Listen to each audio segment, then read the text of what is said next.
The following podcast contains spoilers and words such as done and bother. Mate, did we watch a thing this week? Yeah, we did.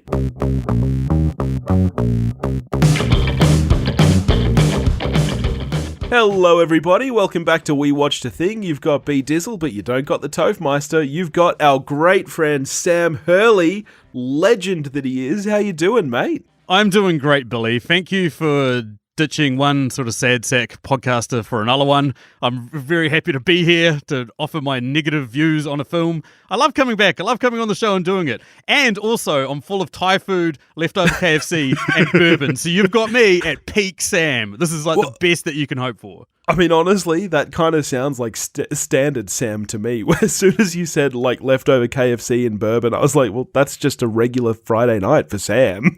That is true. That is true. Regular Friday, Saturday, Sunday. Yeah, most days. Yeah, you're right. You've got standard Sam, so there you go. But it's true. You actually contacted us about this one, asking if we wanted to do a record, because you knew that Topher hadn't been bothered seeing this when we'd spoken about doing an episode on it. And so you reached out very kindly and said, hey, do you want to do a record on it? Yeah. Remind me, was that after you'd seen it or before? I was on the way to see it, and I knew that there was no way I was going to be able to convince any one of my friends to go and see this film. And then I was like, I love Topher. I'm sorry to call you a sad sack. You're my bro. But at the same time, I was like, we could tell by the messages Topher in no way was going to see this. He's, he's down on M. Night Shyamalan. So I was like, well, I'm going to go see this film. I know I'm going to have opinions. I know I'm going to have thoughts. I need to talk to someone about this. So I just basically came into your guys' group message, hashtag cancel Topher, and just pushed my way in there and like, yeah, let's get rid of this guy. I'm going to put myself into this. I'm going to force myself onto a podcast. He does it all the time. It's not the first time that he's actually let me say at the end of an episode, oh, next week we're doing this, and then he's completely ditched out on even attempting to see the film. So I'll keep you in the back pocket for the future. So we are, of course, talking about Old, a 2021 American thriller film written, directed, and co-produced by M. Night Shyamalan, loosely based on the French-language Swiss graphic novel Sandcastle by Pierre Levy.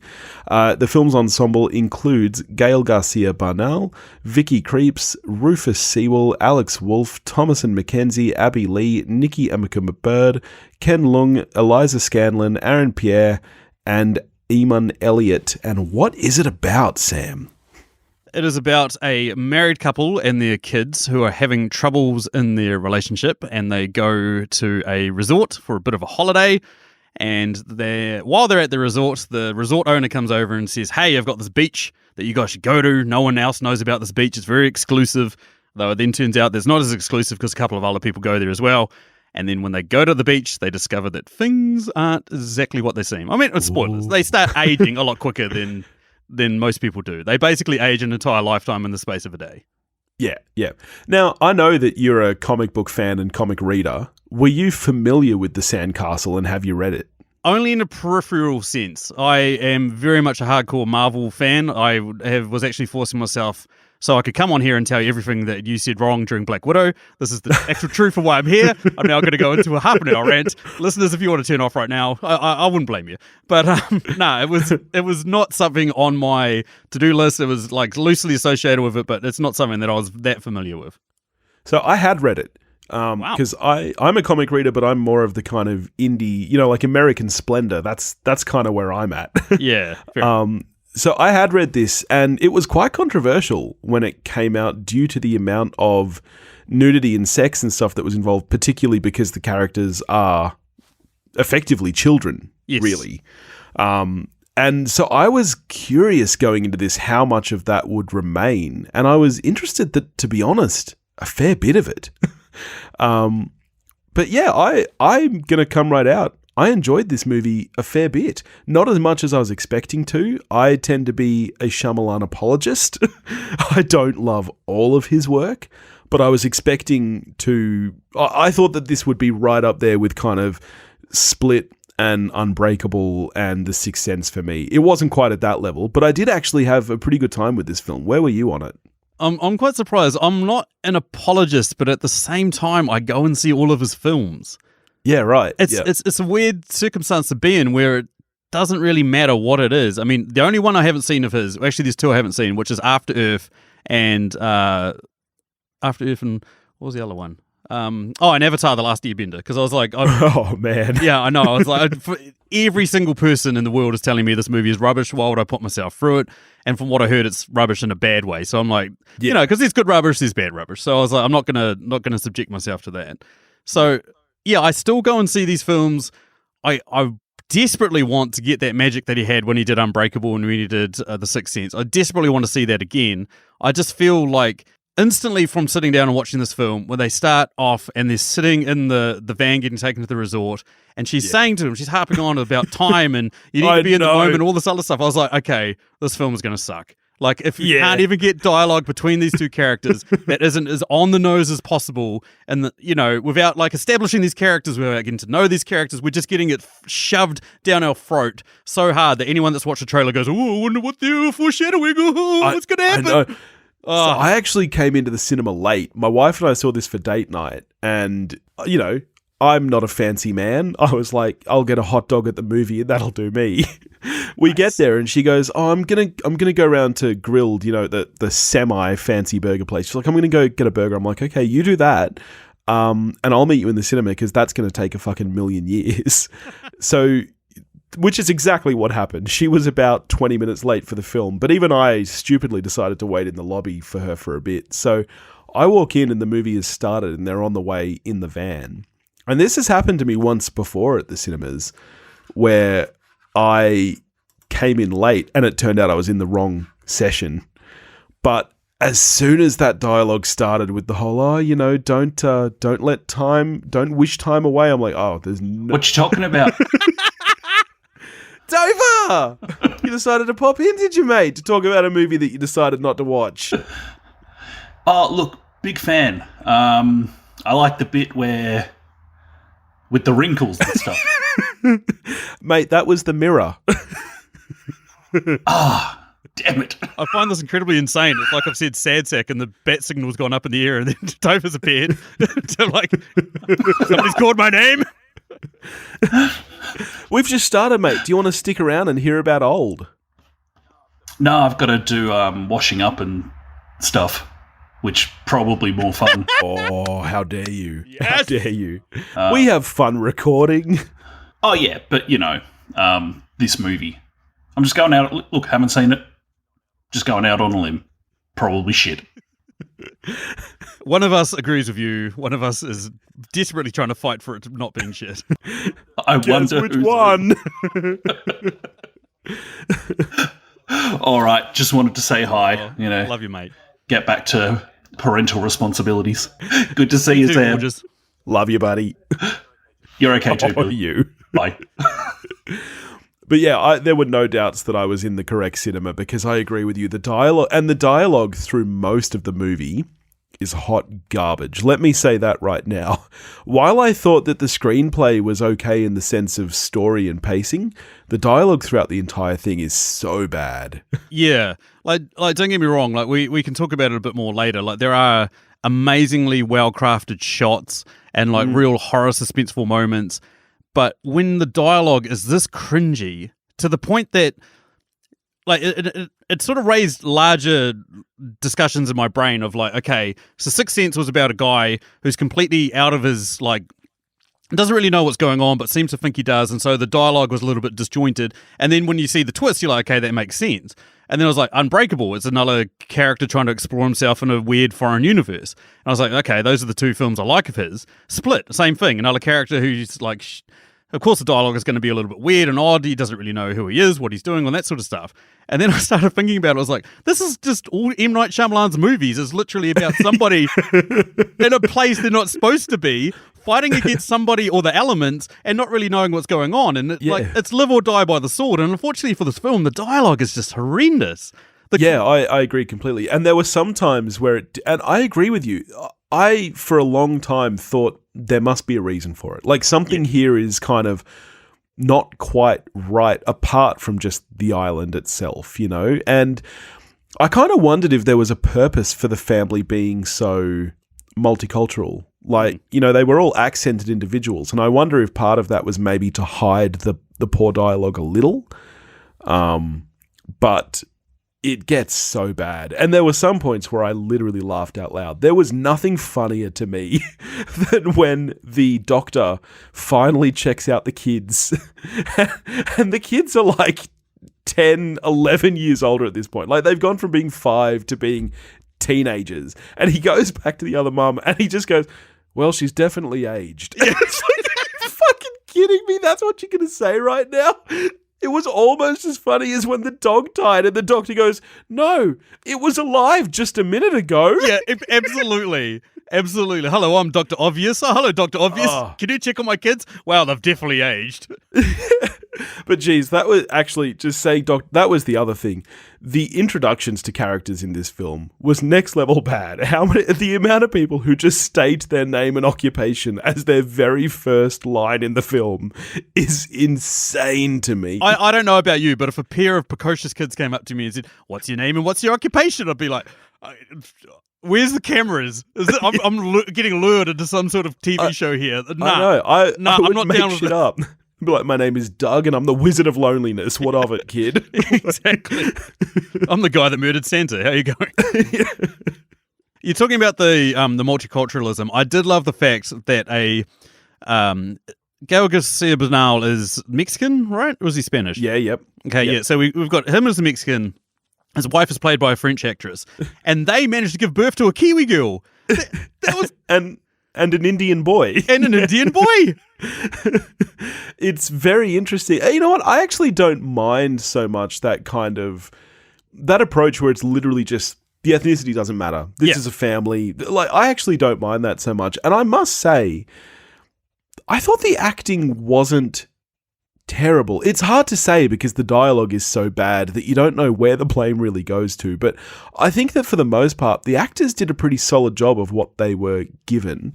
Thinking of Thomasin McKenzie as the teenage girl, I think that her delivery of lines is quite interesting because she is the one actor among the children who, and this is where I think there are some inconsistencies in the script, she delivers lines really smartly because you believe that it's an 11-year-old girl talking, whereas with the other children, they seem to actually age mentally as well as physically, which is strange because that isn't consistent throughout the whole thing. Did you feel the same way? I found it really odd because they almost do throwaway dialogue where it's like, yesterday or, this morning I had colours in my head and now those colours have changed and there's more of them, but they're duller. And it's sort of implying that they're mentally progressing through their ages. But at the same time, like you mentioned the sex. Yes, there is a sex...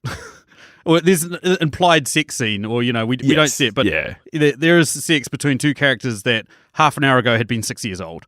And then suddenly they're now, like teenagers, like late teen sort of thing.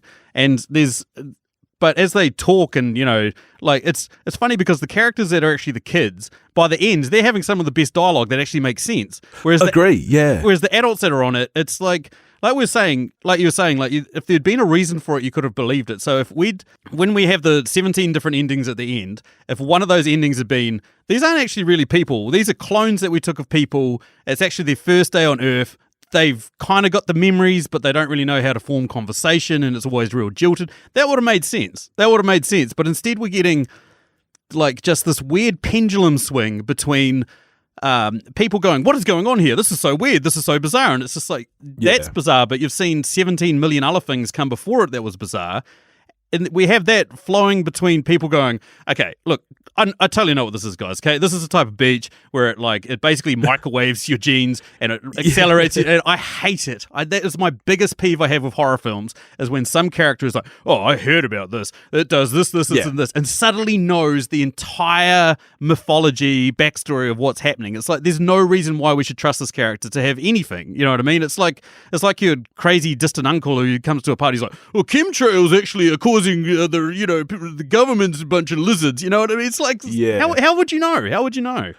Agreed completely. And I think this is the kind of thing that doesn't need an explanation. And, okay, sure, it's the rocks on the beach and the magnetism for some fucking reason. Yeah, sure. Like, it just whatever. It's a beach where you age. That's kind of all we need to know, especially by the end, as you say, when you get those multiple kind of endings and you get the twist of who put them on the beach, you really don't need an explanation of the way the beach works. You don't. And if anything, it sort of takes it away. Like, because that was, throughout the entirety of the film, I was like, I want to know what's happening here. And by not knowing, it would have been a lot better than actually finding out. And the other thing, too, is you get told what happens. And I'm always a firm believer, like, Sixth Sense, arguably one of his best film. Yeah, it shows you. It doesn't tell you. When you get to the end and you realize that he's been dead the whole time, it shows you. It shows you the scenes where he's not interacting with his wife, even though he thinks he is. It just shows you that sort of stuff. Whereas this, we sort of get the characters on the beach explain what's happening. We then get M. Night Shyamalan inserting himself into a movie again. I don't know why he continues to do this. It's like Quentin Tarantino level bad of like, I'm hanging out with all these cool actors. I'm probably as good as them. I'll show them. It's like, you don't need to be in this film. But we then get him go back to the research facility, and we then get the guy give a rundown on everything that's happening. And it's like if you went to work, and then at the end of your day, your boss stood up and goes, hey, so for the last 8 hours, you've been doing this, and that's really great. I'm going to give you a little rundown on why you guys have been doing that, even though you know why you've been doing that, because you showed up to work today, and you did that job. But I'm just going to tell you guys, it's like, it's wink-winking at the camera. That's totally unnecessary. Listen, you kind of brought it up earlier where you said there were some nice shots and stuff. I'm going to say something that I've been championing for the last 20 years, and I don't understand why Hollywood haven't decided this. Shyamalan is a far better director than he ever has been a writer. Yes. You know, even his very, very well-written films like The Sixth Sense and Unbreakable, part of what makes those scripts really shine is the way that the films are put together. And I think that is demonstrated better in this film than any other film, where you can really see the disparity between the direction and the screenplay, which isn't that great. This is a very nice looking film with some really interesting decisions made, I think. Like, the camera work is... It's the kind of thing that no other director would have done with this film. You look at the shots where there's a bunch of people standing in a circle, and, you know, sure, the camera moves from character to character, but it doesn't. It passes them, and the camera will swing, and you will have full 40 seconds of shots without a single character in shot, and they're all still having a conversation going. I just thought it was really nicely put together. Did you feel the same way? Yeah, absolutely. Like, I loved some of that. I also loved the close-up on characters' faces that, like, really conveyed some of their emotions. And you knew, like, you still felt like the other actor was there present in the scene. Like, certainly towards the end, the husband and wife, like, I've already forgotten the characters' names, but like the husband, who cares? But the main husband and wife, you know, like that slow undoing of, like, were we arguing? I don't remember. Yes, I still love you. Like there's a like close up between the two of them. You see them coping with what they've become. You then get like a nice medium shot, and it's very well shot. I completely agree. Like, it's just a shame that we don't have, I don't know, Aaron Sorkin or someone like that that's actually coming in and writing a much better script that Shyamalan is then taking and going, okay, yeah, look, I know where my strength lies. It's in, like, creating these shots and getting performances out of actors that we really want to get out of them. Yeah. And yeah, it's just a shame that that you just get this. Like, this is the end result. And part of me is annoyed because Unbreakable and Sixth Sense, he almost wrote himself into a corner where it was like, I'm the twist guy, you know? Yes. And so that's it. Like, I'm the twist guy. I've got to have a major twist. And part of me almost retroactively starts to dislike those films because it's like, did I like them because they had great twists? And that was it. And that's what carried the movie. And, like, I went back and watched Split, and I was like, do I actually like this film, or do I like James McAvoy's performance? And it starts to become that sort of, like, debate of, like, does he actually, like, should he be writing? No, I completely agree. Completely agree with you, Billy. He shouldn't be writing. I feel like he's a great director, poor writer. Yep. And I do think for the most part he can be good at story, but I agree with you. He did get kind of pigeonholed as the twist guy. And I guess to some extent that's what I don't mind here, is that while yes, there is kind of a twist at the end. Yeah. It doesn't retroactively affect the story in this film. It's not like Unbreakable or The Sixth Sense, where it's a twist that by the time you see it, you look back at the rest of the film and it makes you think of it differently. Yeah, absolutely. We know from the start that they're put on this beach by somebody. We know that they're being watched. So by the time you get the kind of twist, it's more of a statement, I guess, rather than retroactively changing the story. So I didn't hate the kind of pigeonhole twist here. I still feel like he didn't need it, and in the comics, there is no reveal at the end. Oh, right. They basically all die on the beach, and that's it. That's how it ends. Every single one of them dies, including the children. See, that's what you want. You want Hollywood to be out there and having the balls to actually just make these decisions where you don't know the answer. You don't know what's happening. You don't know. Yeah. And you're left walking away from it going, what the hell actually happened? Like,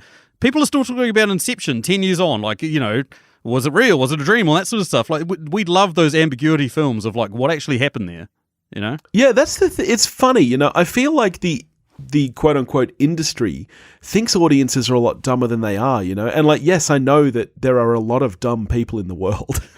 But as you say, like, Inception is still talked about years later, and that is exactly because of the ambiguity of it. Yeah, I don't know why people have this perception that you got to talk down at the audience's level. Yeah, completely not true. You've just got to completely. Talking about shots in this film, there's a shot in this movie where the audience I was with all burst into tears laughing at how comically insane it was, and it was trying to be horrific, but at the same time, it didn't feel horrific at all. Do you know the scene I'm talking about? Are you talking about the woman with the bones who went all contortion-y?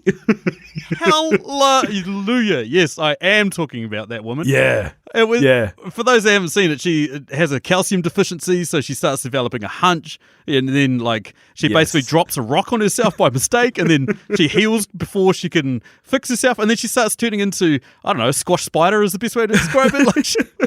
Like there's arms and limbs going everywhere, and then she starts crawling at these people, like, help me. And whole audience, all seven of us, just wet ourselves laughing. We were just like, this is awesome. And it was funny because it was like, it wasn't one of those instantaneous laughs. It was like we sort of sat there, and then someone just went, and then everyone just went off. We were like, yes, that was amazing.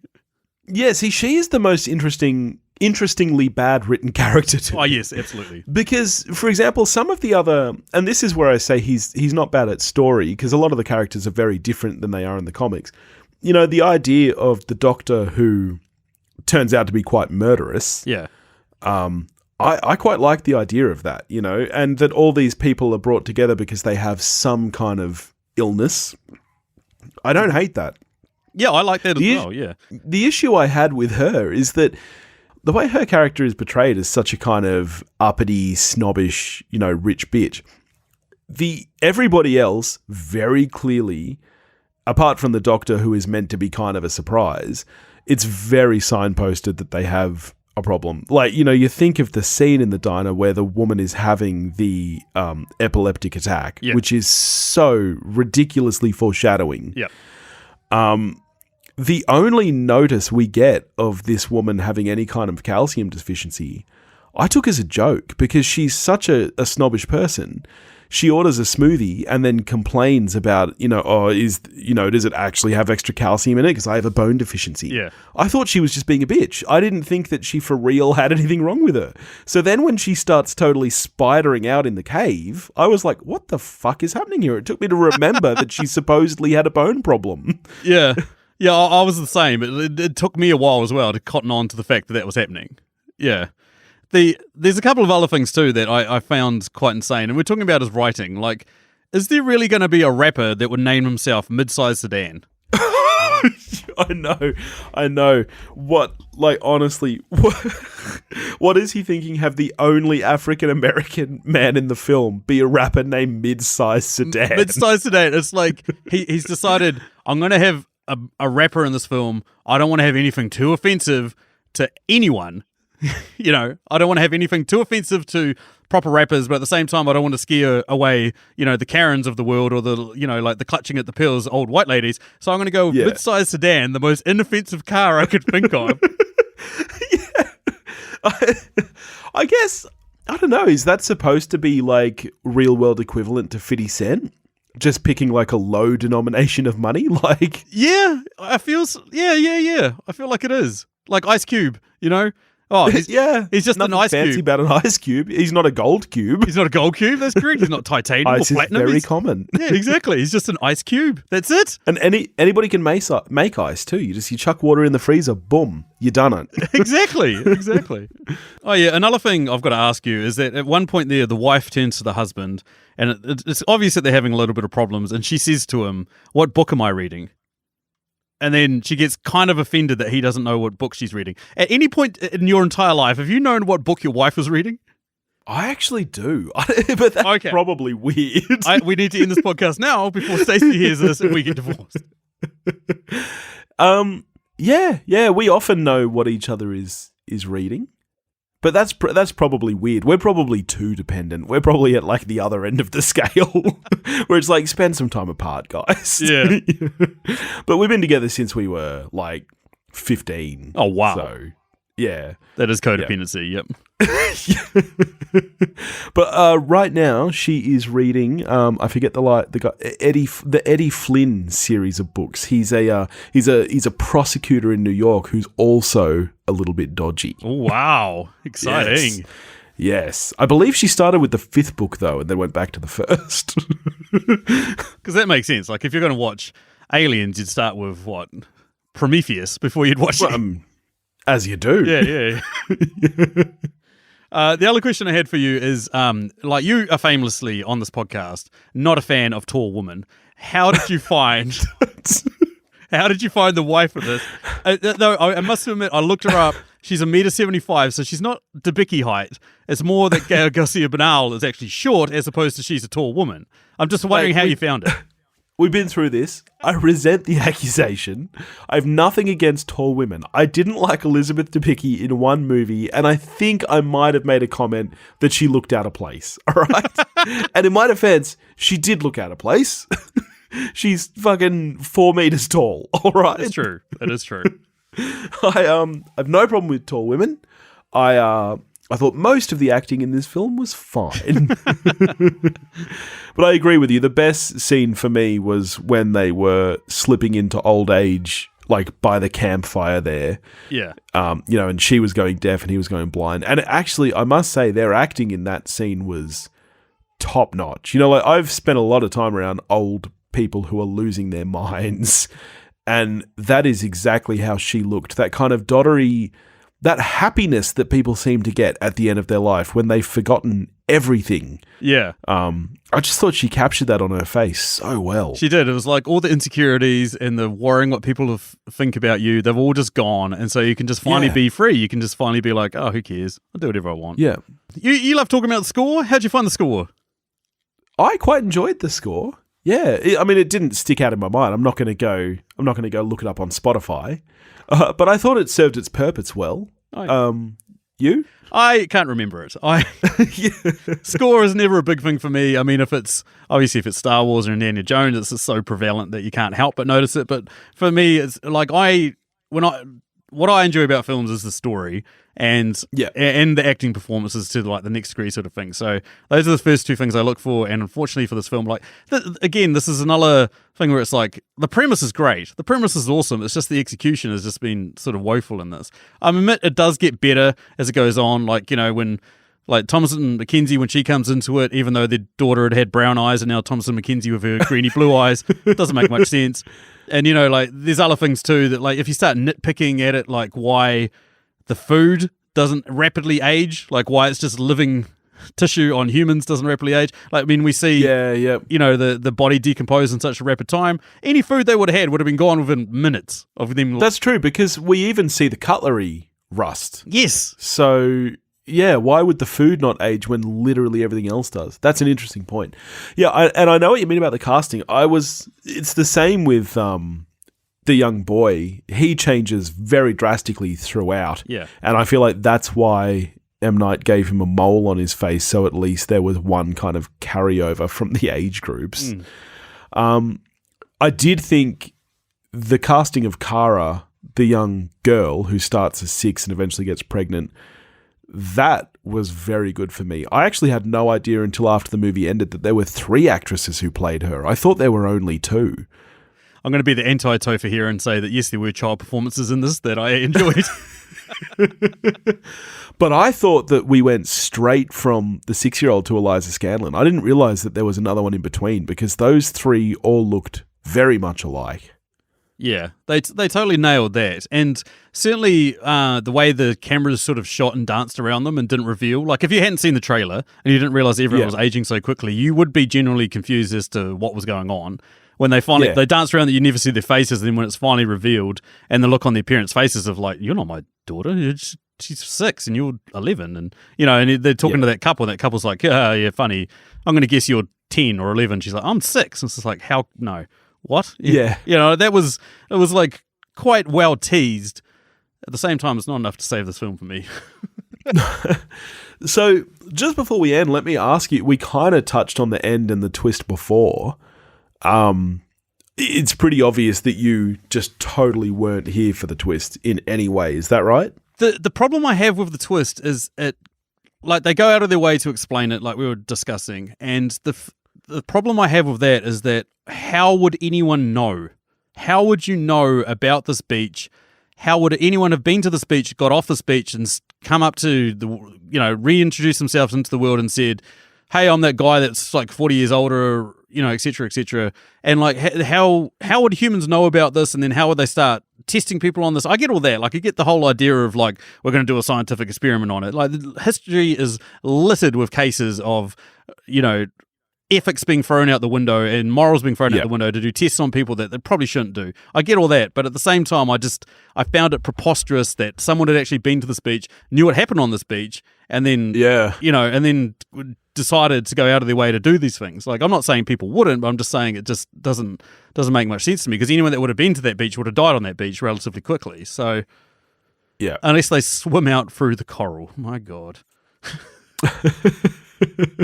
My God, let's swim out through the coral while wearing a shirt so that the shirt can get attached, and then the coral just splits in half for no reason, rather than just ripping the shirt off the coral, which would make a lot of sense, and then swimming away. No, let's have the coral split in half. My God, this ending. Can I just, before we leave, give very special shout out to the running gag of the Doctor not being able to remember the film that he keeps talking about? That was actually so funny when they kept being in the middle of dramatic moments, like cutting out the tumor or, the young girl giving birth, and he just keeps going back to, but does anybody remember the film? Yes, with Jack Nicholson and Marlon Brando. And you know how much of a movie nerd I am. I was sitting in my chair screaming, Missouri breaks! Missouri breaks! Mentally inside my head going, I know this. I know the answer to this. All right, so obviously you weren't a fan. No. How are you scoring this? I now have a We Watch the Thing scale where I get to compare these films to other films that I've been doing on this thing. So I can't remember what I gave Hubie Halloween. I think I might have gave that a 2, and I definitely would have given Tommy Boy a 1 if I'd been on here. Oh, you dick! So I gave Titanic a 6 because I felt sorry for you, and it was going to be a 5. So it's like, is it as bad as Titanic? No, it's worse. But is it as bad as Hubie Halloween? No, it's not as bad as that. So I'm a 4. I'm going to give it a very generous 4. I could be talked around to a 3 if I watch this again, I reckon. Fair cop. I'm a 6, but I feel like, again, I could be talked down lower if I saw it again. I think that I just think it's quite well put together. I think the acting is good, and I think that as bad as the dialogue is, I don't think it drags down enough on the entire screenplay. I think the pacing and the structure of the film is really quite good, along with the story. It's just a shame that some of the dialogue is so bad. For me, that's really the only thing that drags this down. I had quite a bit of fun with it. Yeah. So I didn't. Alrighty. I'm just going to point out to listeners that Billy also gave Predator, probably one of the best action films of all time, a 6. So, okay. Well, I should put Predator down then, because this is better than Predator. I'm out. Predator probably should have been a 5 then. Oh, eat shit. Well, thank you so much for joining me, buddy. This has been an awesome little bonus episode. Can you tell everybody where they can find you and your awesome show? Yeah, absolutely. I am the host of Movie Reviews and 20 Qs. If you search out movie reviews in, you'll probably find us. Otherwise, just type 20 and you should be able to find us on all the major podcasting platforms. And basically, the show is what it does.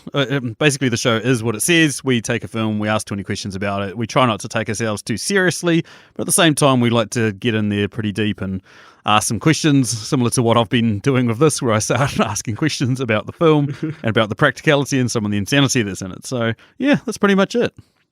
It's such a fun show, though, because before you get to those questions about the film itself, you have a bunch of questions that can be applied to anything. So, what flavour ice cream is this film? Or one of my favourites that I always have a lot of fun with is what quote would be the worst to hear after having sex. Yeah, absolutely. It's a great, fun idea for a show that's just a different way to review movies, which there's so many movie podcasts out there. It's great to have something a little different, apart from this, which, this is the best one, quite frankly. I don't know how to break this to you. Santa Claus isn't real. Easter Bunny's not real. It just feels like one of these circumstances where we've got a young child with hope and glee in his eye and you don't know how to break it to him. So, yeah, that's right, bro. That's right. Oh, thanks, mate. But thank you so much for joining us. This was awesome to be able to chat about this film because I went to see it believing that Topher was going to see it. We were doing an episode on it. So it was nice to be able to actually put that to use. It's like all those people who go and get, degrees in English or something and then never do anything with them. It's nice to have a purpose. Bachelor of Arts. I say while currently completing a Bachelor of Arts. You're not majoring in communication or something, are you? I'm majoring in creative writing, so even better. Oh, even better. But thank you so much for joining me. This has been fantastic. Thanks everybody for listening. If you want to get in touch with us, you can do that at wewatchedathing.com or wewatchedathing@gmail.com. You can find us on Facebook, Instagram, and Twitter, all under the handle @wewatchedathing. If you want to help support the show, you can do that at patreon.com/wewatchedathing, and we will catch you next week. Go watch a movie, folks.